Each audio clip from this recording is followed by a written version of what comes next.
of the industrial and post-industrial model, whether it's a small business or a large business.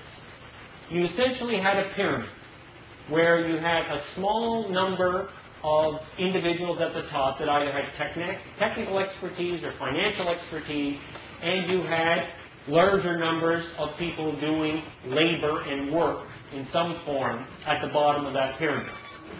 Think of your own businesses. Think of most knowledge-based businesses now. The pyramid doesn't exist.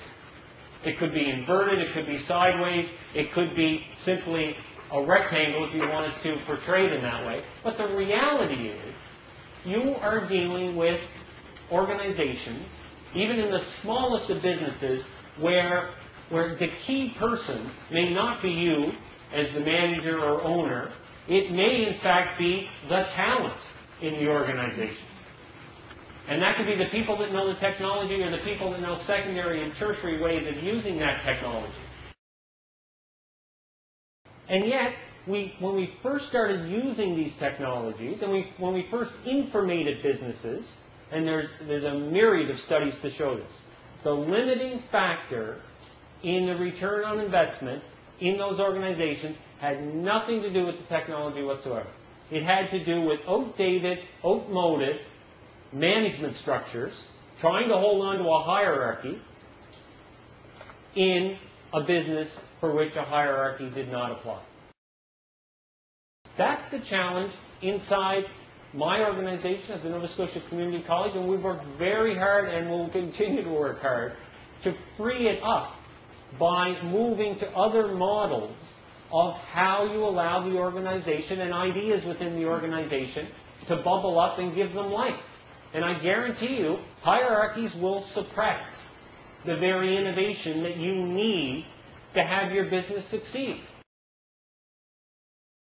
If you don't ask that question, and if you don't accept, again, to go back to trying to break down those hierarchies, that the people who likely have learned the thing that could be most successful for you, if you don't give them a form, well, if you don't give them a form, they won't stay in your organization, and they'll go and they'll make money for somebody else and enjoy their lives more somewhere else. I mean, that's the harsh cold reality in terms of the competition for talent, and I suspect you're all dealing with that. But the reason to do it, you don't have to do it for altruistic or humanitarian reasons. Do it for just good business reasons. Do it to get to some place you can't get to otherwise. And again, it transcends the technology. The technology is not the answer. The technology is absolutely crucial. You wouldn't be doing e-business without the technology. But again, you're not selling, very few of you at least are selling the technology that propels your e-business. In some ways, it may be simply our humanity oozing out. In order to cope with that kind of connectivity, which no generation before us has ever had to deal with, because you had no way of experiencing the world in that fashion. That even if it's not some sense of tribalism, what do? We retreat into some element of comfort, whether that's our geographic community, whether it's this community of professional practice.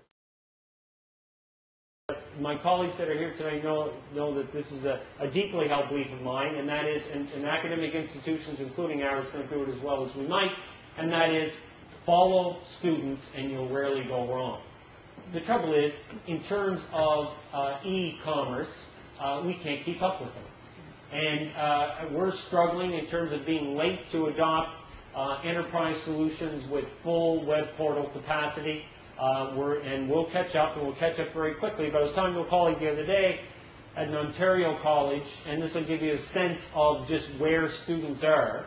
And this is the first year they're up with full web portal capacity and transactional capacity for students. But this number just struck me.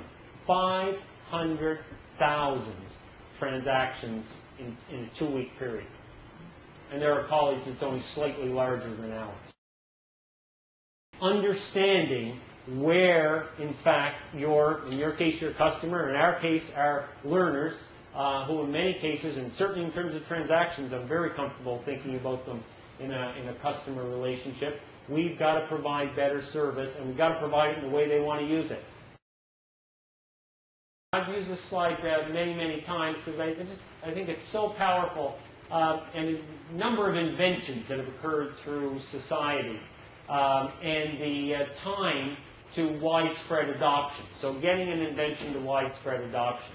You know, the radio was, I think, something like 45 years. Telephone was 35 years, and the World Wide Web was 4 years. I mean, that kind of compression from invention to adoption is fundamentally a different world, and we have to think about how you get there. And the catch line is, when confronted with a 10-foot chasm, 2 5-foot leaps won't do.